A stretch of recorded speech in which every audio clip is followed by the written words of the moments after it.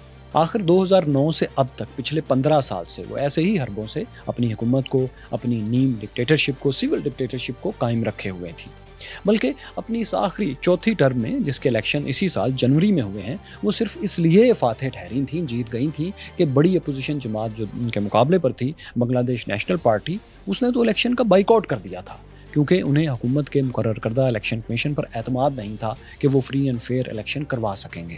حالیہ طلبہ کا احتجاج دراصل 2 ماہ پہلے تقریباً شروع ہوا اور پھر پچھلے 4 ہفتوں میں اس نے شدت اختیار کر لی، اور پچھلے 2 دن میں یہ اس انتہا پر تھا کہ اگر شیخ حسینہ واجد نہ بھاگتی تو شاید اپنے والد شیخ مجیب الرحمان، جنہیں بنگلہ دیش میں عزت سے بانگا باندو بڑا بھائی کہا جاتا ہے، ان جیسی قسمت سے دوچار ہو جاتی، یعنی خدا نخواستہ قتل کر دی جاتی۔ یہی وجہ ہے کہ Bengali army chief general Waqaruzzaman نے انہیں 5 فروری کو صبح کہا کہ بہتر ہے آپ استعفیٰ دے کر ملک چھوڑ جائیں، لیکن وہ ابھی تک ملک چھوڑنے پر اور استعفیٰ دینے پر تیار نہیں تھی۔ وہ خود کو آئرن لیڈی سمجھتی تھیں اور ان کا دعویٰ تھا کہ اگر کچھ کرنا ہے تو اوور بائی ڈیڈ باڈی۔ لیکن پھر یہ ہوا کہ غالباً آرمی نے ہی وزیر اعظم ہاؤس کی طرف آنے والے راستوں سے سپہر سے کچھ پہلے رکاوٹیں ہٹوا دیں۔ جب یہ رکاوٹیں ہٹیں تو تقریباً 1 لاکھ کے قریب مظاہرہ کرتے ہوئے، احتجاج کرتے ہوئے طلبہ، غصے میں بھرے طلبہ وزیر اعظم ہاؤس کے گیٹس تک پہنچ گئے۔ اب ظاہر ہے یہ ہزاروں کی تعداد میں تھے، تقریباً 1 لاکھ کے لگ بھگ تھے، تو انہیں کوئی نہیں روک سکتا تھا۔ اس وقت آرمی چیف نے پھر وزیر اعظم کو دوبارہ وارننگ دی، انہیں کہا کہ 45 منٹ میں آپ استعفیٰ دے کر ملک چھوڑ جائیں، اس سے زیادہ ہم ان مظاہرین کو نہیں روک سکتے۔